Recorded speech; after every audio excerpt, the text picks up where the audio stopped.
Happy Sunday, universe. Did you go to church today? Is Sunday still the day people go to church? It must be, right? I mean, Christians, gotta be, right? We'd have heard if that changed. Even I would have heard. Okay. It's been a while, and I've been reflecting upon my first open mic, which I did Thursday night. So after thinking about it on Friday and then processing my thoughts about it from Friday on Saturday, and then coming to the realization today that I believe I've got it pretty well analyzed. I think I've gone through the reflective emotional experiences that fell out as a result, and I'm kind of sick of myself in this capacity. So at some point, right, time to smoke some weed and talk to nobody. So I guess I'm going to pause so I can smoke some weed. I don't mean to call you nobody, because if you're listening, the only thing I'm going to say is, are you fucking serious? What are you doing? Get off this thing. Go clean your kitchen garbage can.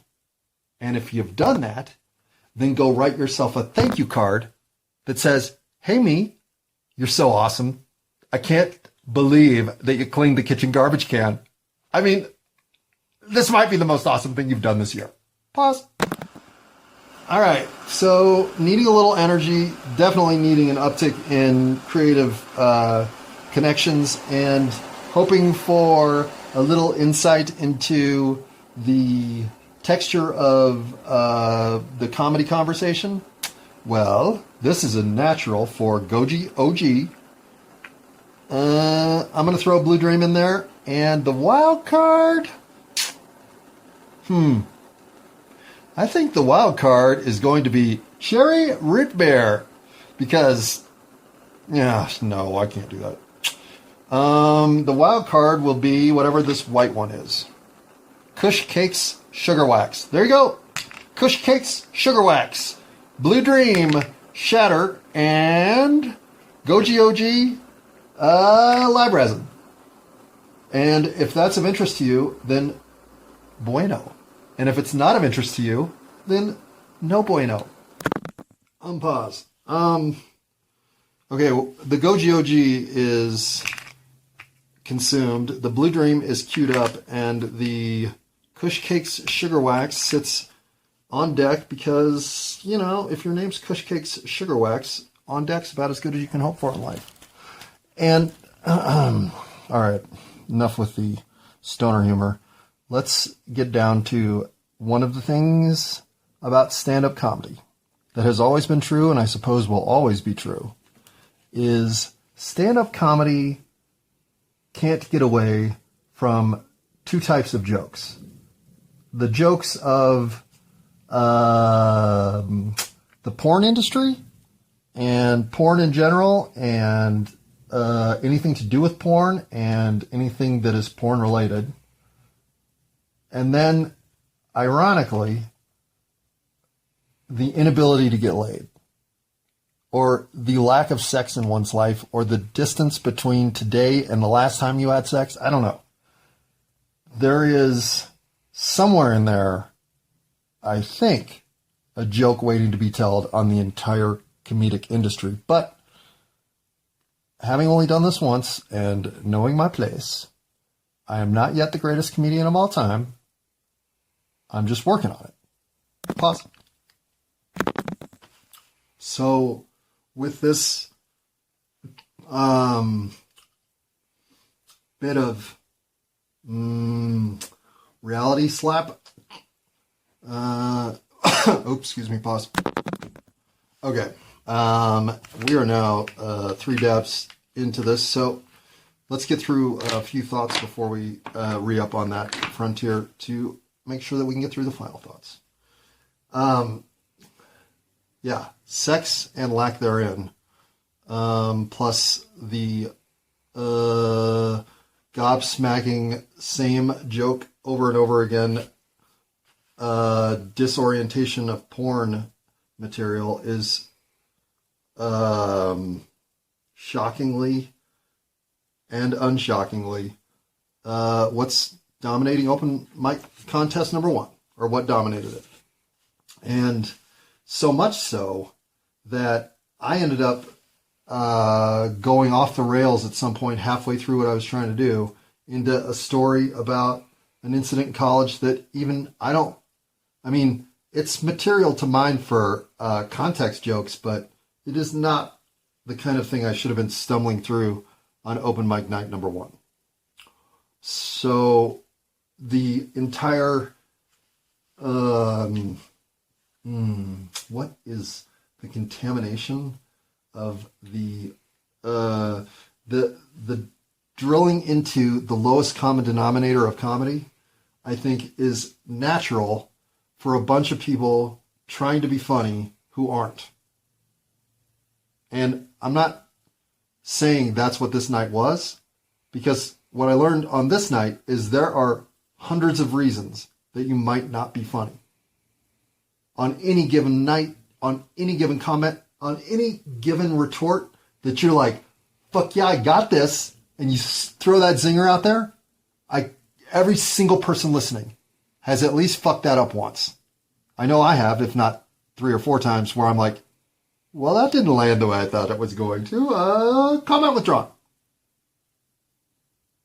And yeah, you can imagine I've got, actually, how many of those do I really have? I've definitely said something that I immediately wish I could have gobbled right back up and never have said. So I certainly have one. And I probably have 2 or 3 more if I think. That's actually kind of a funny thing to think back on. When was I so aghast at what I just said that I just wanted to pretend that moment had slipped through time? It didn't happen. Don't even look at me like that. I didn't say that. Let's let this be a moment of cooperative psychosis. I'll give you one in the future. You got a jail out of free card right now. I'm shutting my mouth. And, yeah. Well, so the event itself was the perfect event for my first, let me go ahead and sign that autograph for you here, moment of reality check.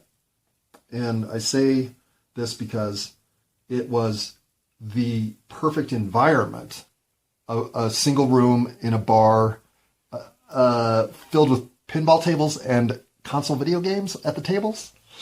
I didn't even know any of this was going to be there. It was just like, oh my God. Of course, this is where I needed to have my first step toward fully realizing a dream I've held my whole life, which is to successfully make a stand-up set work in front of a legitimate audience, meaning not an open mic night, not something necessarily that I'm getting paid for. I'm not at all thinking financial. I'm thinking like a legitimate moment of feeling I just made the people laugh in the way I intended to make the people laugh. The conversation that existed between me and a group of people I never knew before just made us all a little bit happier humans. And that's the whole feeling I've always wanted to know what it's like to leave the stage realizing. And I'm not saying this is special.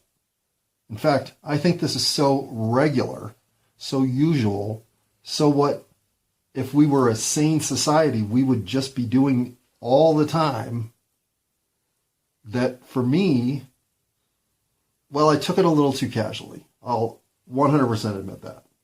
And, okay, hold on. No, I won't. In fact, I did the actual least casual route to that moment you can do.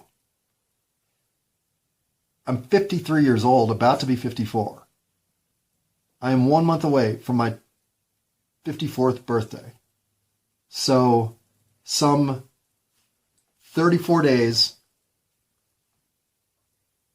before I turned 54, I finally had enough presence and belief and not giving a fuck about any of the outcomes to do something for myself at a level that I knew would create an instant connection to my meaningful self. I wasn't taking any of this lightly. In fact, I've been drinking in the experience ever since I've committed to it. I'm really vibrating through my life right now at the highest possible level. I cannot express how goosebumpy my whole existence is. And I don't know why. I really don't. I don't. I don't want it to stop. I don't think it's sustainable, but it's not something I'm missing the moment about. I'm completely aware of how how perfectly livably tranquil and yet interesting, leading to moments of real fulfillment and growth, personal pride.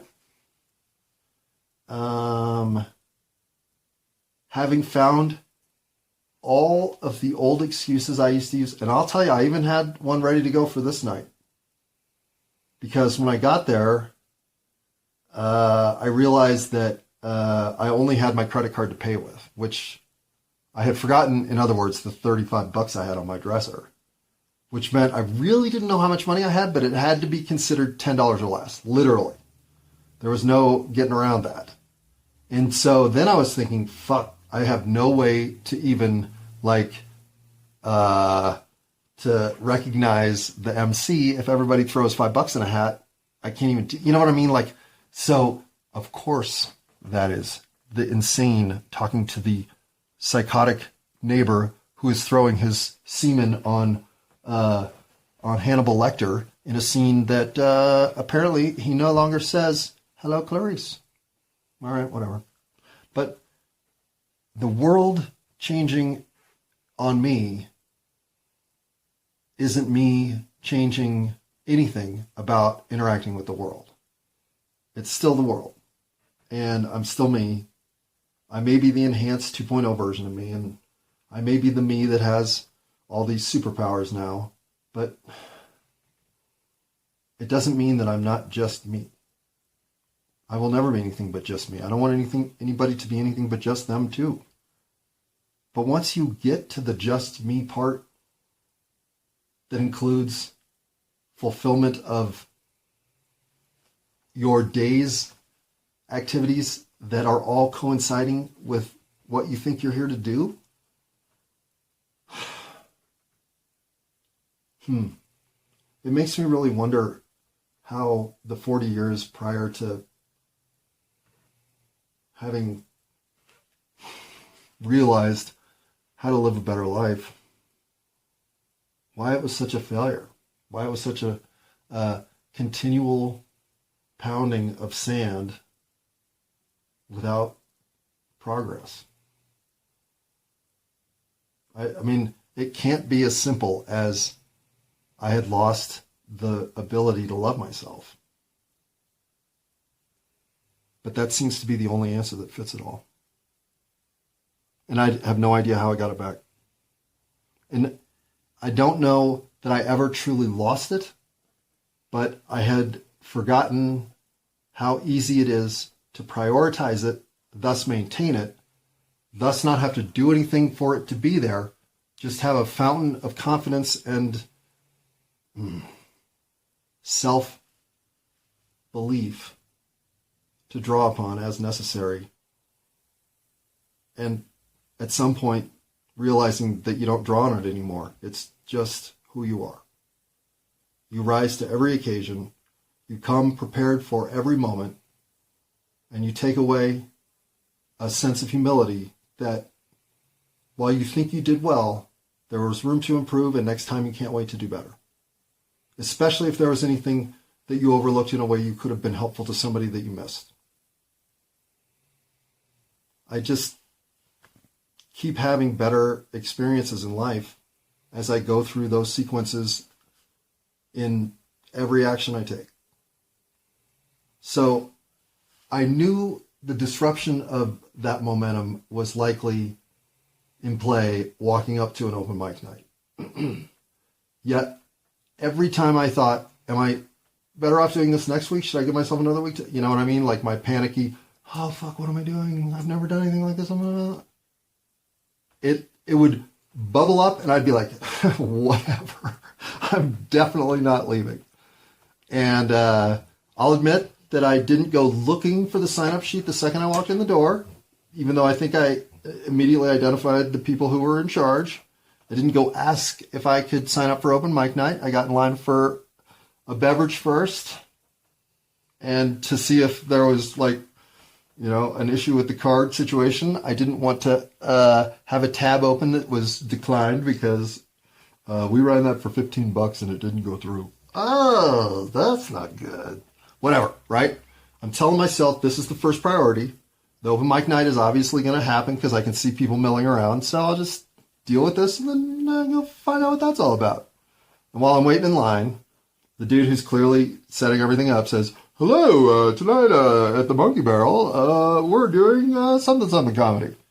And if you're up for open mic, come sign our sheet. I was like, well, okay, I guess now I know what to do. So having moved off the order line over to the random selection of people milling around acting like, do I sign up? Should I not? I thought, no, I'm here to do this. If I fail miserably, I can fail in front of this group. I'm looking around thinking, I'm just not that impressed, right? It's an open mic. This is a crowd upon which I feel comfortable enough to be a disaster and not walk out of the room with any less constitution points than I had when I came in the door. And in fact, one of the things I'm doing to get comfortable so that I even think, well, fuck, man, what if they call the people who've never been here before first? Like that could easily be the routine. So I better be fucking ready. Like this is silly that I just signed up and I'm thinking now I can chill out. No, I might actually have to go first. Like, what would I do if I go first? What do I say if I go first? Like, you know, I'm in the moment of trying to think like, I want this opportunity to max out for the moment itself. So going first would be an opportunity to talk about it. So this is what I'm consumed with. Of course I am. And in being consumed already with all of the moments I'm experiencing in real time, I'm simultaneously trying everything I can to keep my mind from pulling back 1,001 things that it's thought of related to this moment over the history of my life, both sentimental and comedic. I am so overwhelmed with inside information that this is my problem. And this is my problem generally, but this is very particularly and specifically my problem pregame for this whole event. I'm saturating myself with so much thought. I have no clarity on what I should go do. I can't navigate something simple or even something of sequential steps to get to some level of resolution. No. I am lucky if I'm going to be able to keep 15 seconds of clear thought directed in the moment of having the entire room looking at me with bright lights shining down on me while I'm trying to remember to talk into the microphone, which I keep forgetting because I keep hearing my voice, then not hearing it, then hearing it, then not hearing it. So I know that even that little distraction is throwing me off. Because the first time you do anything, you think you're going to be able to assess your reactions to all of the variables that are going to hit you, but then you don't realize that the thing that you don't even know you have to do that you can't accomplish because you've never stood still and talked in one place into one thing for one time. And because you never think to grab the microphone, well, you're immediately uncomfortable. So Of course you are. You've never done this before. You're in front of a bunch of people trying to both have a moment of life's purpose and then entertaining them in a way that makes them giggle without using the tickle method, which I think for most people is guaranteed to at least work in their childhood. But in this case would be considered wildly inappropriate, at least until I've established a routine that includes random audience tickling. I don't have anything like that in mind for my first night because I really don't have anything in mind for my first night, except I do actually have a sequence that I'm going to try to follow, but I've given myself signposts to get to because I know what I want to say there that's funny. I just don't know how I'm going to navigate to those places because I'm so wildly overwhelmed with thought. I think this is the easiest way for me to go up there and say something that I won't regret. So, fortunately, I'm not first.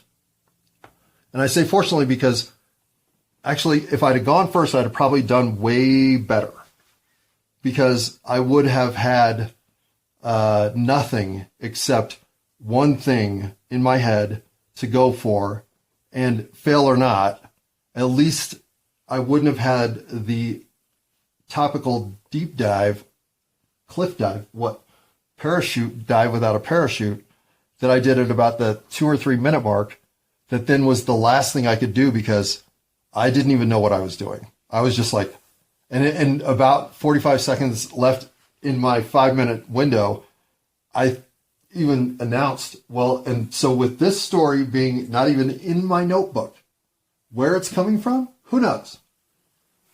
Let me at least go back to something I wrote down and try to finish with something that is intended. And I had one good final joke to tell, and fortunately had written it all out so I could literally read it. And then left the stage without introducing the next guy, which I wasn't told to do, but I had picked up, that's kind of what we're up to here. And then was so panicky that I had at least not wandered off so far that I forgot to tell the last joke, that I also left my notebook, my jacket, and everything else. You know what I mean? Like I just, when I finally said the last word I was going to say, I think something in me thought, shut your mouth and get off stage. Like you could have, this could have gone a lot worse. You barely made it through a situation that put you in a very dangerous spot. I mean, and I'm very happy with how it all went. Like, I think my first few jokes that were reacting to things that had happened in the evening were good. And there was a sense of, the one thing I'll say is you get 15 comedians going one after another. And part of the comedy has to be the sequence of what's happening in real time. Whether trips to Disneyland or sex with cartoon characters, it doesn't matter. Whatever becomes the referential joke, you're either playing with or you're avoiding. And so I was as much enjoying the various attempts at what I was about to try to do as I was anything that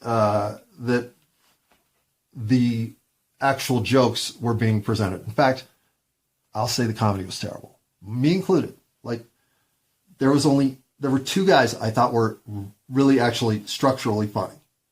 There were a couple other guys that were funny, but there was a lot of not funny.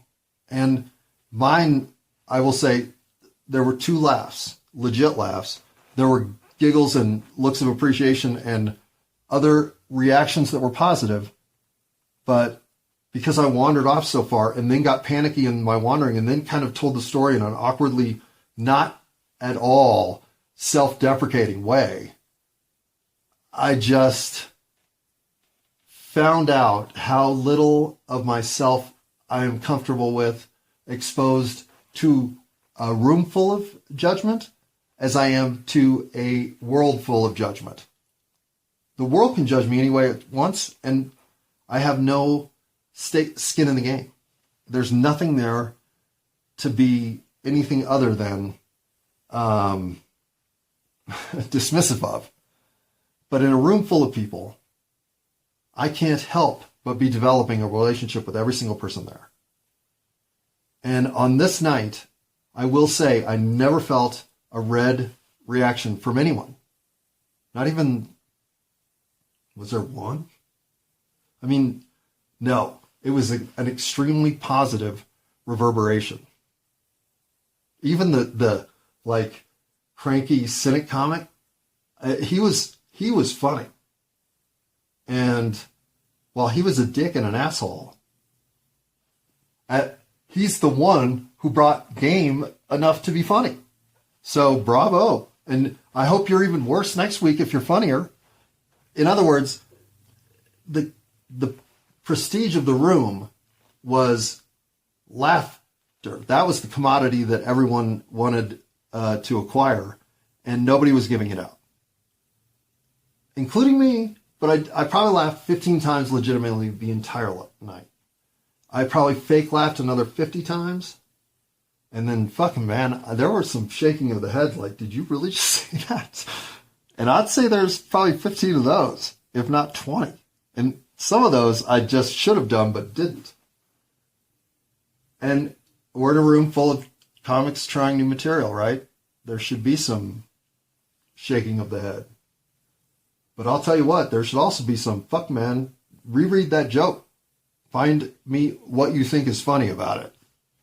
And so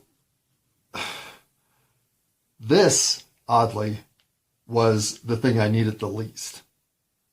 Was for most everyone who went before me to be pretty fucking terrible. And I understand that in a room full of comedians, the laughs are as hard to get as... I'm not going to make a room full of comedians joke. There are no harsher critics of comedy than those who are attempting what you are attempting, especially simultaneously with you. Because whatever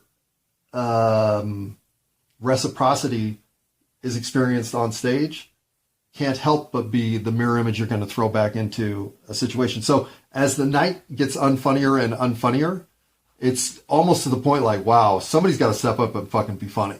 Like, at this point, this can't be called an open mic night for comedy. This could be called an open mic night for, I don't even want to think of it.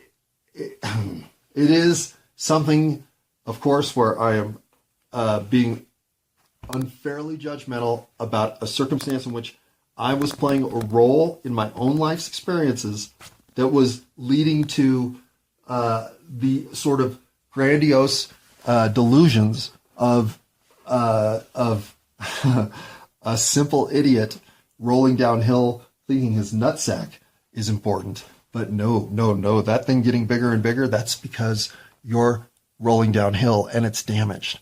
You are not impressive. You are needing medical care. Well, yes. But in that room, I wasn't alone. I wasn't alone in any capacity. And I had come alone. I was surrounded by people's, their harmonic presence never once sent me into a feeling of discordance. I didn't have a single off note the entire night. Even my own detour into, am I telling that story? Am I really telling that story? Why am I telling this story? Land was okay. And I can't wait for the next one. I know the next one will probably even go worse. Probably even go worse? That's a weird statement. I expect the next one to have another, at least 2 or 3, well, look at that. Didn't know that was going to happen. Moments that now I will react differently to, knowing that they're sitting there so readily available to occur. I need to understand that part of what I'm here to find is a presence on stage that lets me control a conversation between myself and the hypothetical 40, 80, 10 million people I'm engaged with, without that becoming something on which I internalize that situation and start feeling the pressure to entertain on a mass scale, not just on a one-to-one scale. And I know that this is a panic move I will make again, if not the very next time up, one of the next times up, because once I'm realizing that I'm not even sure how to talk into the microphone yet, and I still am not sure how to talk into the microphone, even though in my head I'm asking myself, why am I not talking into the microphone? And I don't even know what I'm going to talk about next, because the things coming out of my mouth certainly aren't on my sheet. And oh my God, this is weird. What am I doing here? I'm enjoying myself in a capacity that makes me swim downstream effortlessly with reward and camaraderie galore. And that's just doing the, okay, buddy, you've been so patient. Listen, I'm going to put you up soon. Next is not right, but it's close. Routine with the MC, right? Because nobody knows who the fuck I am. I'm some old dude in a red coat sitting by myself with a whole stack of notes in front of me that shouldn't be there. And after seeing some of the other attempts at first, second, third week humor, I'm thinking, I wouldn't trust me a fucking lick. I mean, oh my God. I mean, I know I'm not going to get up there and say some of the things these other people are saying, but how the fuck does he know that? How does he even know that I couldn't do worse? And so as the room thins out and we're down to the 10 hardcore faithful remainder, well, I finally go up, and I'm glad it's taken this long, honestly, because at this point I know how I want those signposts to come, but I'm still so overwhelmed with like quick thoughts about how to get there that I need to go up and talk. But I'm glad I have had this time to get through this all and calm down. So the first thing that sends me off the trail is a joke that the signpost I had written for myself was, if blank, go here, if blank, go here. But if neither, go here, wasn't on my list. Yeah, you know, like, just thinking you're going to be able to predict the world in a capacity that you only need an if, and, or, but, or just an AB. Nope, there's no C here. It's an AB. Well, unless your AB is, well, what was that called in logic class when those two things meant that they accounted for every possibility? Like the grass is either, oh, it's a tautism. Wait, tautology? The grass is either green or not green. Most tautologies are useless because they tell you things like, well, that grass is either green or not green. I will stand by that statement till the end of time. Okay. My name's either John or not John, and that is not a clever, oh, well, you can call me not John. No. There are logical necessities of construct in both language and reality that have to exist because they can't not exist. There can be no grass that's not green or not green or green. It is going to be one or the other, or it's not grass, or it doesn't exist, or a reality is shattered, right? That's how dumb they are. But the reality of my existence has always been to not see that until I've made the mistake. Like, I think I've honed something down to some level of simplicity that now I've got an elemental take on it. And all I've done is moved off into this little eddy pool where things are tranquil because they're uniquely constricted to this one dumb thought, while everybody else is still trying to figure out why that roaring Niagara Falls over there is pulling them so quickly toward it. I am my own bubble of naive, inconsiderate shallowness. And once that happened on stage, all in a sort of, why am I telling this story? Moment. Well, I think the only person on Thursday night who really got a good laugh from my act was me. I would give my performance about a C-, because that's about the lowest I could go without walking off thinking I really wish I hadn't done this. I can't wait for the next one. But I can't believe that the next one could be worse, because this one was such a splatter of not what I expected. And yet it will be. And I always let these sort of snags derail everything. And for what? Well, I mean, what? This evening that's imminent, that I will finally walk off stage going, of all the times in my life that I've gotten the courage to do something and then regretted it, that would be number one right there. That's the one that I would call the worst. Well, I'm not going to find something of value and purpose in this life, in this capacity, without finding something in myself that encounters failure at a personal and meaningful level. I am here to stretch my sense of self. I am here to foundationally build a life of purpose. And I am also here to realize a part of myself that I've always tended to, but not fully let develop.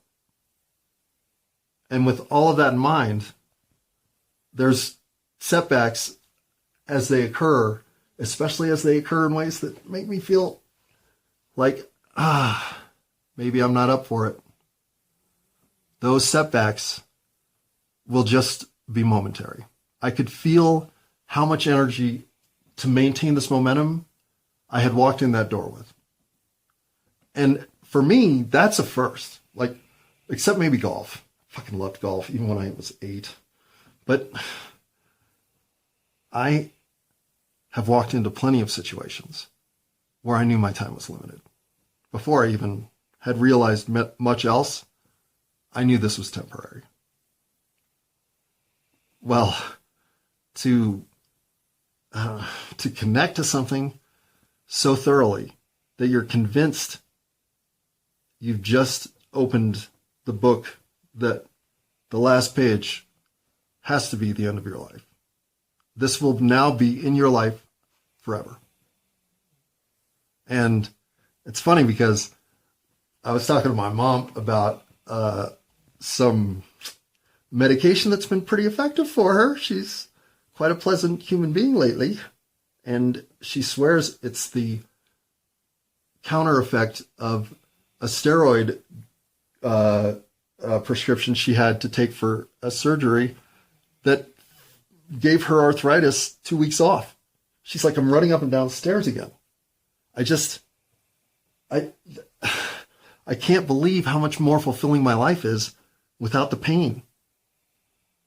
And I was thinking, if anyone in the universe has earned an opportunity to look at their day in a way that makes them realize the only thing that was keeping me from being fulfilled was this, and then when this is gone, fulfillment just overwhelms you. Well, I mean, I'm not saying that should be a pharmaceutical situation like it is for my mom, but she is 80 or something. I mean, she's in her 80s. I think she's only 80. She might, she's 80. 80. If she wants to take goddamn heroin for the next 12 years of her life, frankly, I mean, I'm not going to say I voted for it, but I'm not sure I would vote against it.